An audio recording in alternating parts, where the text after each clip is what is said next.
do a little woods interview. I'm going to ask my lovely lady some questions because she's so good with herbs on why it's so important to eat wild foods. I have wintergreen in my mouth right now. My breath smells great. I'm going to show you.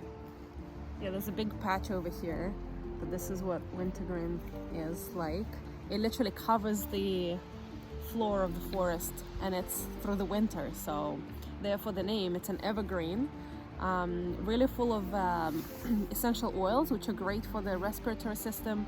It's actually really good for sore muscles too, so like you'll see wintergreen essential oils for, you can put it on sore muscles, and you can there's a way to prepare this leaf in like a vinegar that you put on your muscles, if you're gonna do it at home. She taught me that. Feels amazing after a workout. Yeah, and then it has berries too, like these little red berries that I found, a tiny one, and you can eat them, and they're super refreshing.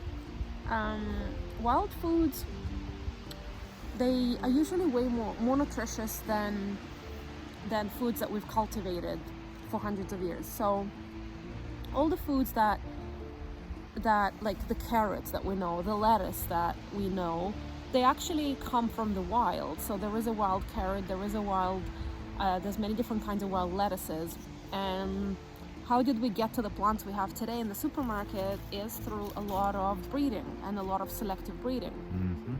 Through that, a lot of nutrients are lost. Like for example, they breed out the bitter compounds because people don't like the bitter taste. So a lot of herbs that are wild, they're usually more bitter than the foods that we're used to, the vegetables we're used to, because these bitter compounds get bred out. Now, for example, the bitter taste actually stimulates digestion.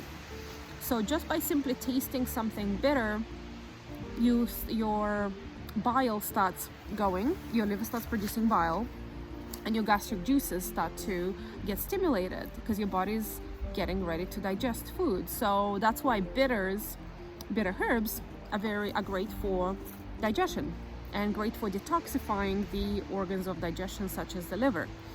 And when you eat wild foods, like for example, you can chew on, and that's what we like to do, is chew on pine needles or spruce tips when you walk around the woods.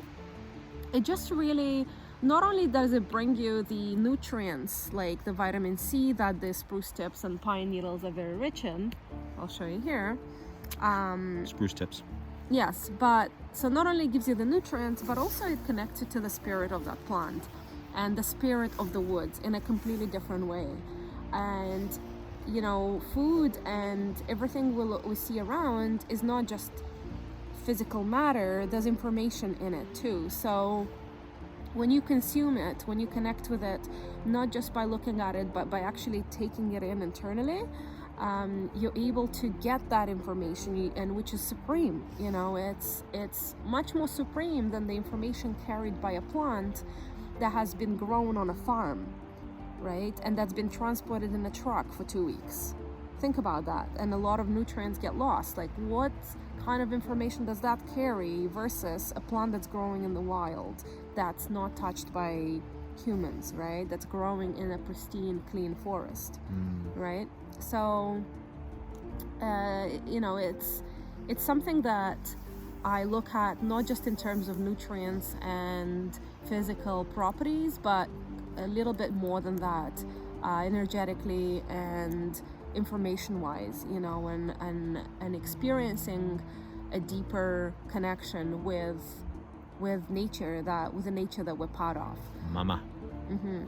And making a forest tea, for example, it can be incredible. It can be like an incredible experience, and it's so good for you.